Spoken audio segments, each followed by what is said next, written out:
If I sent a rose to you, or every time you made me blue,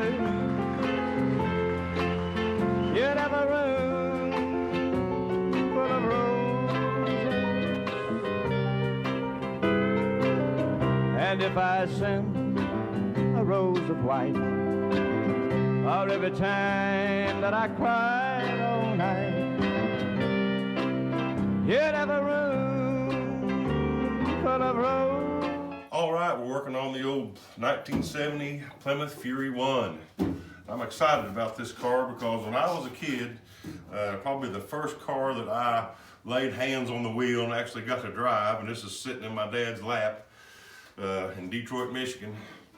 It was probably around 72 or so, was a 70 or 71 Fury. I don't remember. Dad had a 70 or 71 Fury, and it was yellow.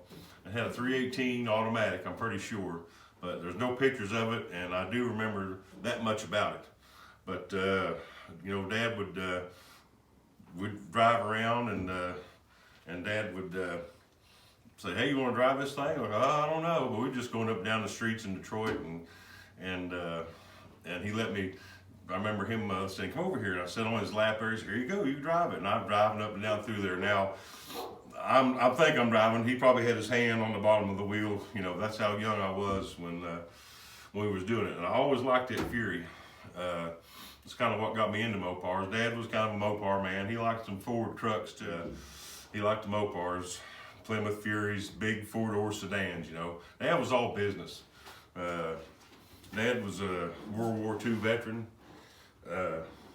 This is a picture of him here right after they liberated Paris, France from Nazi occupation.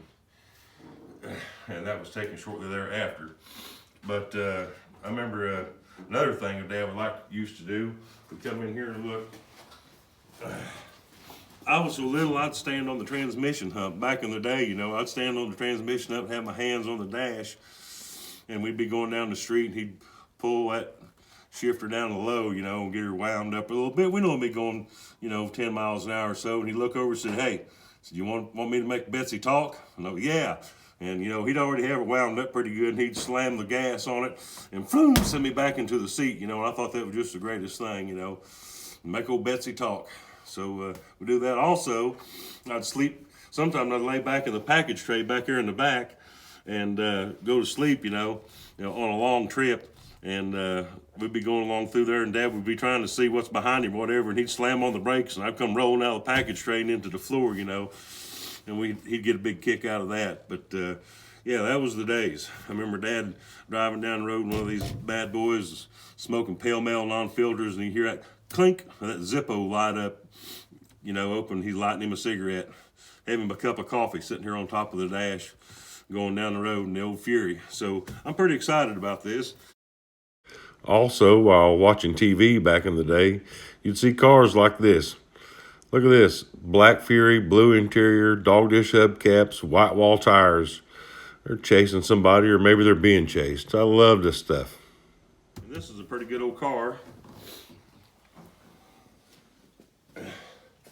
It's in pretty good shape. This one don't have the 318, just got the old slant six. I like slant sixes. Probably my second car I had was an old 68 Barracuda that had a slant six. And it was indestructible, and it needed to be when I was a teenager. So a lot of people said, "Well, you ought to put a big block or something with this." No way. This will draw a whole lot more interest, I believe, at a car show with a slant six, 3 on the tree, C-body, than a big block. You know, there's a bunch of those, and those are nice. Nothing wrong with that, but I like to keep it original, so that's what we're going to do. Well, that's a little background on my excitement about this car. And we're calling it Mickey because it's got that Gillies bumper sticker on the back of it, after Mickey Gilly. Yeah, big mice nest down in here, which can be expected from these old cars. I had to clean that out. But then I dispatched Betty, and she released the vermin of their mortal coil. Oh, how they must have yearned for the sweet embrace of death as she dangled it before them.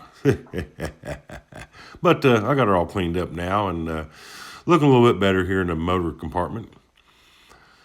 We'll get her cleaned up little by little. Yeah, that don't look too bad.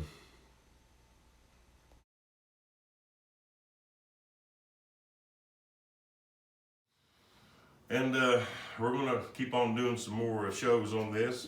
And I hope you enjoy them. So like, comment, subscribe. Hell, even hit that dislike button. It won't do you no good.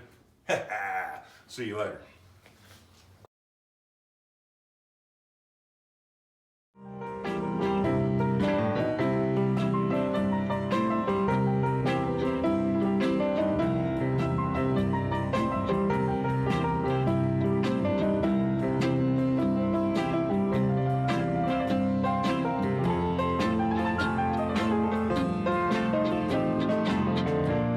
And if I took the petals and would tear them all apart,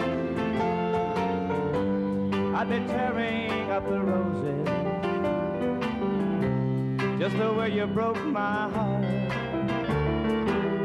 And if someday you're feeling blue and you could send a rose or two, don't send me a room full of roses. I just want my arms around you.